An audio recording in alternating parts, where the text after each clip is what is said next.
nabigeenu calayhi salaatu wasalaam maka markuu soo galay dhinac walba ciidan buu ka soo gashay 4,000 ayaa lagu qiyaasaa marka dadka magaalada maka ku noolaa quraysh lugihii nabigeena hoosdoogsadeen markaa buu nabigu ku yidhi maada tadunnuuna annii faacilun bikum maxaad maanta iga malaynaysaa inaan nagu samayn buu nabigu yidhi quraysh waxay nabiga dhib u geysteen la og yahayna waa qoran tahay bilaal bay dhibeen cumar bay dhibeen abubakar bay dhibeen oo nabi maxamed bay dhibeen ma dheerayn 6 sano ka hor 8 sano ka hor bay ahayd qiyaastii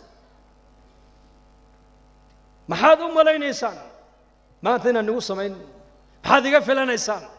hal mar keliya inta sidaa u eegeen bay ku yidhaahdeen waxaan kaa malaynaynaa khayr waxaan u aragnaa inaad tahay walaalkaygii wanaagsanaa uu noo dhalay